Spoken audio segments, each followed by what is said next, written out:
Alright, so we're just doing a really quick test because we want to see what the lighting looks like and if it looks crazy. Hey everyone, welcome back to my channel. I am Lauren Christine and thanks for joining me for this brand new video.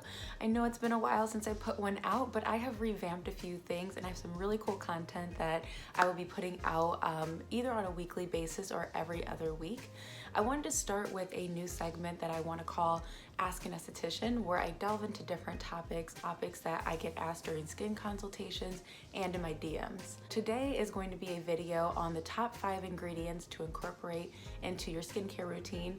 That way you can basically just have healthy skin and also start the anti-aging process, or what we also call is preventative care. Like I should say before every video, these are just ingredients that work best for my skin, what I see works best for clients, and also just from a scientific standpoint, actually gives results for the skin. Make sure to always do your own research to make sure that you are not allergic or going to have a reaction to any of the ingredients, but let's get started. Number 1.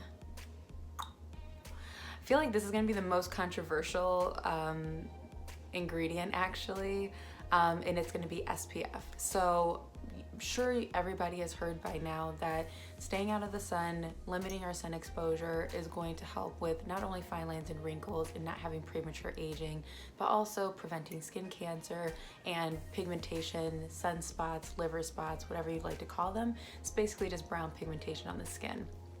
So the reason this is so controversial is you have the people that say wearing SPF every day is bad for you, you need to have your vitamin D. You have the people that say no, you have to wear it every day, even put SPF all over your body, you're gonna get enough exposure.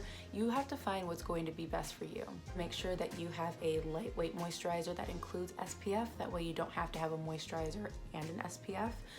Something that's going to be at least an SPF 30 and also provide UVA protection, which is going to be the aging rays that give us the fine lines and wrinkles.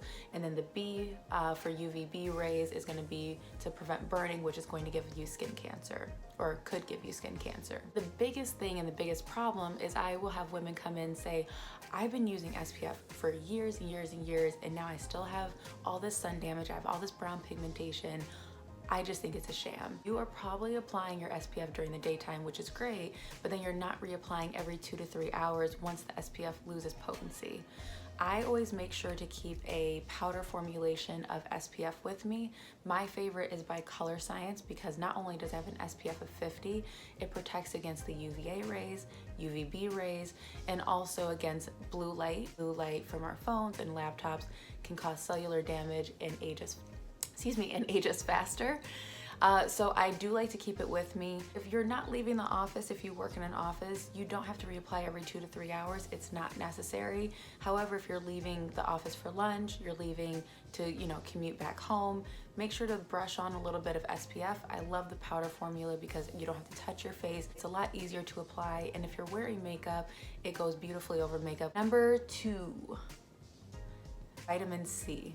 Vitamin C is crucial for daytime application because it's going to help neutralize free radicals, which is essentially pollution in the air. Little cherry on top is that vitamin C can actually help brighten the skin. So if you do have any hyperpigmentation from like some sun damage, acne scars, this can also give you a nice brightness and speed up the healing process. I make sure that I cleanse the face. If you do a toner, tone, and then I like to apply my vitamin C and then follow with any moisturizers and always finish with SPF last. Number 3.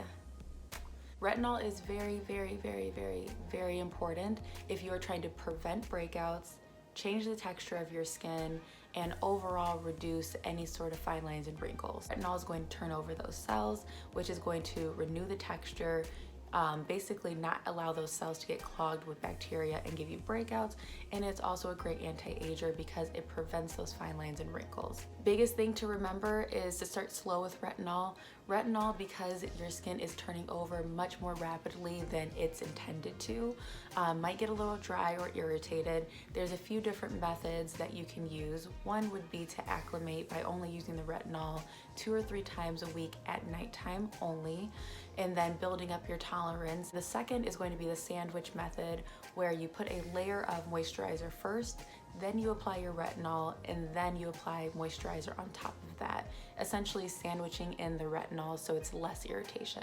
Number 4 and number 5, that's 10, Jesus. 4 and number 5 I'm gonna put together, basically because they play off of each other. So number 4 is gonna be peptides and number 5 is gonna be growth factors. And I want everybody to listen, I didn't say growth hormones, it's growth factors. Peptides, number 4, is very, very important. Essentially sends messages to your remaining collagen and tells it to keep reproducing and to stay nice and plump.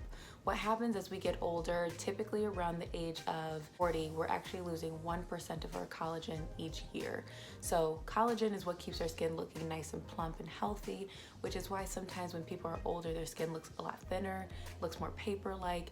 You can see a lot of the veins and they're a little bit more gaunt and they don't look as healthy. These growth factors are also important because they essentially support our skin's natural ability to repair itself and to heal. In addition, growth factors can also help with the skin's elasticity. So elasticity is what keeps our skin nice and upwards. So as people get older, I get a lot of consultations where people are looking at their jawline and they're saying, I don't really have a defined jawline anymore. All of the skin is starting to sag. They're starting to notice sagging here. They're starting to notice these fine lines here where their volume in their cheeks is dropping and it's making them look a lot older. So even though they might be using a retinol that's turning over their cells and the texture looks beautiful, they're losing all of that volume. So it doesn't matter if the texture is nice, if everything's drooping, those fine lines and wrinkles are still gonna look very, very bad. That is it, you guys.